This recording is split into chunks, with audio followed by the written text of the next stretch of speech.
2010 সালে পাবনার দারুল আমান ট্রাস্টে আল্লামা সাইদ রাহিমাহুল্লাহ দুদিন ব্যাপী সর্বশেষ তাফসীর মাহফিল করেন। 2010 সালের 10 এবং 11 ফেব্রুয়ারি মাহফিল শেষ করলেন। 30 জুন তাকে গ্রেফতার করা হলো। ফেব্রুয়ারি, মার্চ, এপ্রিল, মে, জুন, 4 মাস পরে তাকে গ্রেফতার করা হলো। 30 জুন 11 সাল থেকে আল্লাহ তাআলা নগণ্য গোলামকে দিয়ে পরপর 4 বছর দুদিন করে মহিলা সমাবেশ সহ 12টা মাহফিল, 12টা প্রোগ্রাম, অধিবেশন আল্লাহ পাক আমাকে দিয়ে করালেন। 2015 সালে সেই পাবনার কোন একটা মাহফিলে আমি যাব, গিয়েছি, বসেছি, আমাকে লক্ষ্য করে গুলি করা হয়েছে। মাহফিলে মঞ্চ আগুন ধরে দেওয়া হয়েছে।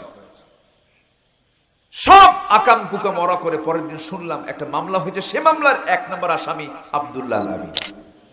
মাঝে মাঝেই বলতো আমার বাপ এই দেশ স্বাধীন করছে, আমার বাপ বলছে না। কথার ভাব দেখে মনে হতো দেশটা যেন তার পৈতৃক সম্পত্তি। এখন কোথায়? মামু বাড়ি। আপনাদের পিরোজপুরের কৃতি সন্তানের মুখ থেকে এই কথাটা বের হয়েছে। গাছের গোড়ায় নাড়া দেব, মামু বাড়ি দিল্লি গিয়ে পড়ব। এক একটা কথার ওয়েট কি! কথা বলেছেন কত আগে আর ফলাফল কত পরে। সুবহানাল্লাহ বলবেন না? কত আগে তার কথা আর ফলাফল আমরা পেলাম আজকে এসে। সম্মানিত বন্ধুগণ, তার মুখ থেকে একটা কথা বের হয়েছিল, এমন একটা সময় আসবে পালানোর জন্য একটা ইঁদুরের গর্ত খুঁজে পাবা না। বাস্তবে এসে দেখলাম কত চেষ্টা করলো, লুকানোর জন্য দাড়িটাও কাটলো দরবেশ, হলো না। ভুল করে আবার নৌকায় চড়ছে, ধরা খাইল। লজ্জা শরম কিচ্ছু নাই। ওরা চেয়েছিল আলেমদেরকে বেইজ্জত করতে, আল্লাহ ওদের লুঙ্গি খুলে উলঙ্গ করে জাতির সামনে দেখায় দিয়েছে। আল্লাহ আছেন না নাই? আল্লাহ ছিলেন, আছেন, থাকবেন। আমার আল্লাহ, আমার আল্লাহ। যেরকম সুবহানাল্লাহ। আমাদের ভরসা কেউ না। আমাদের ভরসা রাশা, আমেরিকা, দিল্লি। আমাদের ভরসা কেউ না। আমাদের ভরসা কে? এই ইসরায়েল 1947-এ কি ছিল? গোটা পৃথিবীতে এদের কোনো জায়গা নাই, জানেন? এরা এত অভিশপ্ত, কোন বৈধ কোন ভূখণ্ড নাই আজ পর্যন্ত। কিয়ামত পর্যন্ত যাযাবরের মতো চলাফেরা করবে এরা। অভিশপ্ত এরা। কেন? নবীকে পর্যন্ত এরা হত্যা করেছে। আমার বিশ্ব নবীর খাবারের মধ্যে বিষ ঢুকে দিয়েছে। আমার নবীজির খুব কষ্ট হচ্ছিল মৃত্যুর সময়। বলছেন, আয়েশা প্রচন্ড কষ্ট পাচ্ছি। কেন? ওই যে বিষক্রিয়া, বিষের যন্ত্রণা এখন আমার শরীর থেকে সিমটম গুলো প্রকাশ পাচ্ছে। এই ইহুদিরা, তাদের সঙ্গে আত্মীয়তা করবেন আর দেশের নেতৃত্ব দিবেন। আত্মীয়তা করার কোনো জায়গা পান নাই। ইহুদি আপনার আত্মীয় হয়, খ্রিস্টান আপনার আত্মীয় হয়, আপনি দেশকে ভালোবাসেন। আমরা বিজাতীয় সংস্কৃতির প্রমোটার যারা, বিজাতীয় সংস্কৃতির যারা ধ্বজাধরী, উদ্যোক্তা যারা, তাদের নেতৃত্বে বাংলার জমিন আমরা দেখতে চাই না। আল্লাহ কবুল করুন। জোরে বলি আমিন। অনেক কষ্টে ছিলাম আমরা 16 বছর। ফেরাউন বেঁচে ছিল 1600 বছর, এরা ছিল 16 বছর। সংখ্যার যে মিল হলো কেমনে বুঝলাম না। সংখ্যার মিল আছে না নাই? শুধু নামটা ভিন্ন, নামটা খালি ভিন্ন, কিন্তু কাম এক। অনেক কিছু করেছে। রাগ করতেছেন নাকি আপনারা? রাগ করলেও কিচ্ছু যায় আসে না। আমার রাগ করেন, ঠিক আছে না? দুঃখ কষ্ট তো আমরা করেছি। কম মারা মারে নাই, দৈহিক নির্যাতনও করেছে, অসভ্য ভাষায় গালিগালাজ দিয়েছে। আল্লামা সাইদির মতো মানুষকে 2-2.5 মাস রিমান্ডে নিয়েছে। ৭৪ বছর বয়সে তিনি জেলখানায় ঢুকেছেন। ৭৪ বছর বয়সে কি থাকে তার, রাত জেগে জেগে ওয়াজ করে করে লাইফটাই শেষ করে দিয়েছেন তিনি। সেই লোকটাকে নিয়ে একটানা ২.৫ মাস রিমান্ডে নিয়েছে। একটানা ৩ দিন এক চেয়ারে বসায় রেখে তাকে প্রশ্ন করা হয়েছে। হিন্দু পুলিশ দিয়ে তার গালে থাপ্পড় মারা হয়েছে।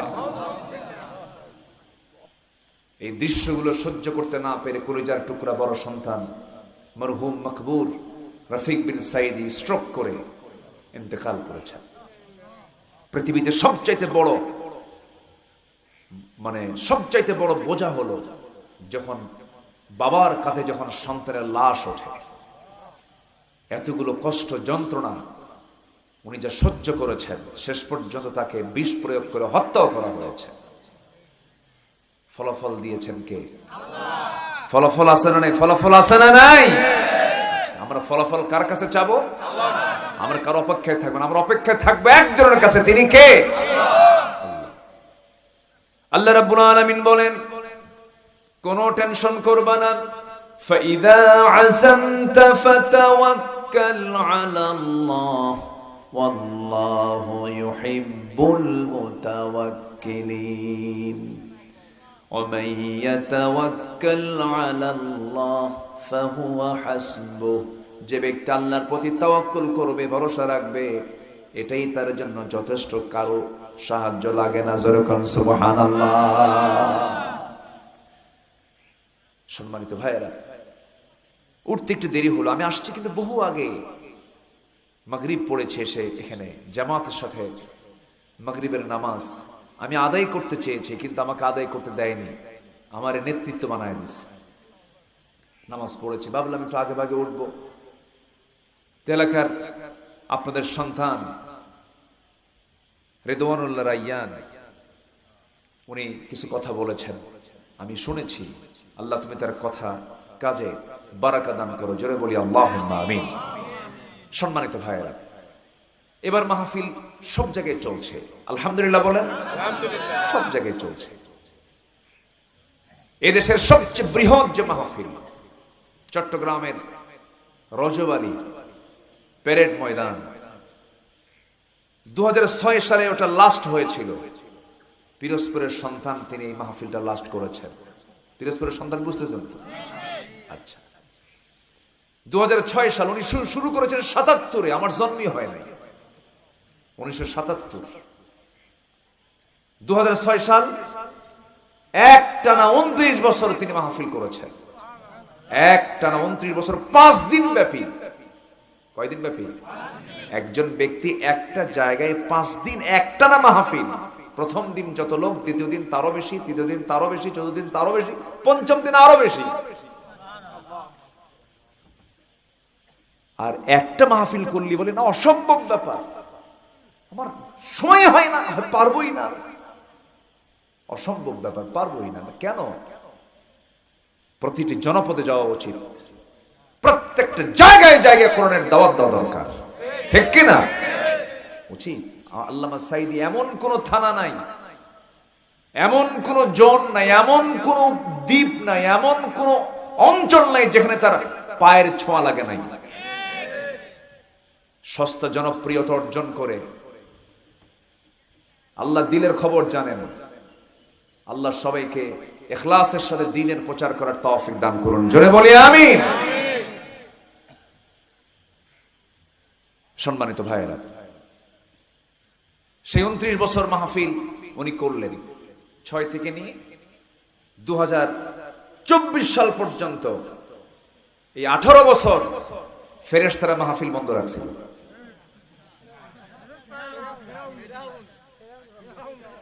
ফেরেশতা করার কারণ আছে বাবাজি। ফেরেশতা চোখে দেখা যায়? এই 5 আগস্টের পর থেকে যারা ছিল ক্ষমতায় তাদেরকে দেখা যাচ্ছে? দেখা যায় না ফেরেশতাকে, দেখা যায় না এদেরকে। ফেরেশতাই তো।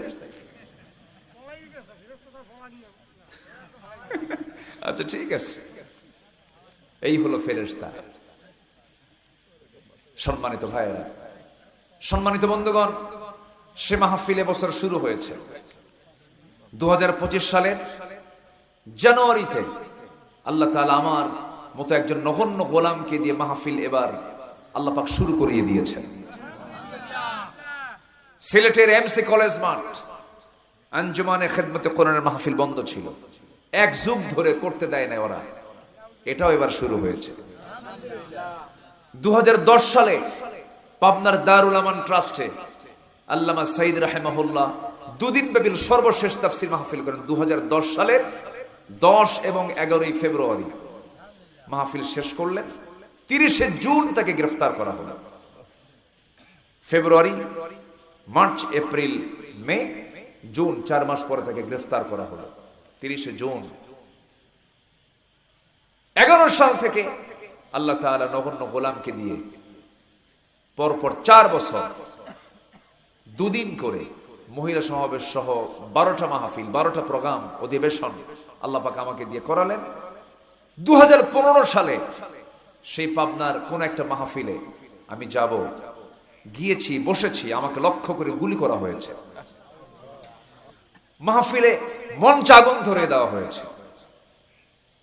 সব আকাম কুকাম ওরা করে পরের দিন শুনলাম একটা মামলা হয়েছে, সে মামলার 1 নম্বর আসামি আব্দুল্লাহ আল-আমিন। কত বড় জুলুমতন্ত্র তারা চালিয়েছিল। সেই সংকট আমরা পার করেছি। আমরা এটার পুনরাবৃত্তি দেখতে চাই না। আমরা নতুন বোতলে পুরাতন মদও দেখতে চাই না। আমার কথা কি বুঝতেছেন? কোন চাঁদাবাজদের অস্তিত্ব আমরা দেখতে চাই না। কোন সন্ত্রাসী ভূমিদস্যুদের কোন অস্তিত্ব আমরা বাংলার জমিনে আর দেখতে চাই না। আমরা সচেতন হব। আমরা যদি সচেতন হই, নেতাও সচেতন হবে, ঠিক কিনা বলেন? আর আমরা যদি চুপচাপ থাকি, নেতা কিন্তু আবার ওই আগের চরিত্র ফিরে আসবে। আমরা সচেতন হব, জোরে বলি ইনশাআল্লাহ।